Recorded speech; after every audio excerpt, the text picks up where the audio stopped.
India's IT క్యాపిటల్గా Bengaluru time అయిపోయింది. ఇంకా టెక్ కంపెనీస్ అన్ని మన హైదరాబాద్ అండ్ వైజాగ్ వైపు చూడబోతున్నాయా? రీసెంట్గా బ్లాక్ బక్ సీఈఓ ఇలా ట్వీట్ చేశాడు.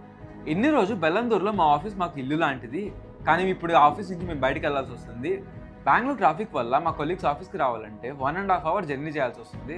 రోడ్లంతా గుంటలు డస్ట్తో నిండిపోయి ఉన్నాయి. నెక్స్ట్ 5 ఏళ్లలో ఈ సిచ్యువేషన్ మారేటట్లేదు అన్నారు. దీనికి రిప్లైగా ఆంధ్రప్రదేశ్ ఐటీ మినిస్టర్ నారా లోకేష్, మీరు వైజాగ్కి రండి, ఇక్కడ మేము బెస్ట్ ఇన్ఫ్రా బిల్డ్ చేయబోతున్నాము, ఇప్పుడు టాప్ 5 క్లీనెస్ట్ సిటీస్లో వైజాగ్ కూడా ఒకటి అన్నారు. బెంగళూరులో ఉండే ప్రతి ఒక్కరికి తెలుసు ట్రాఫిక్ కానీ రోడ్స్ కానీ ఎంత దారుణంగా ఉంటాయో. సో స్టార్టప్స్కి కూడా బెటర్ ఎన్విరాన్మెంట్ కావాలంటే హైదరాబాద్ వైపే చూస్తున్నారు. ఇన్ఫాక్ట్ ఇప్పుడు హైదరాబాద్ ఇండియాలోనే ఫాస్టెస్ట్ గ్రోయింగ్ సిటీ. కానీ హైదరాబాద్ కూడా కొన్ని రోజుల్లో బెంగళూరులోనే తయారైపోతుంది.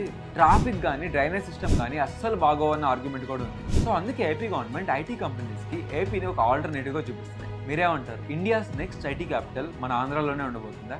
మీ ఒపీనియన్ కింద కామెంట్ చేయండి. ఇలాంటి మరిన్ని వీడియోస్ కోసం మా ఛానల్ని సబ్స్క్రైబ్ చేయండి.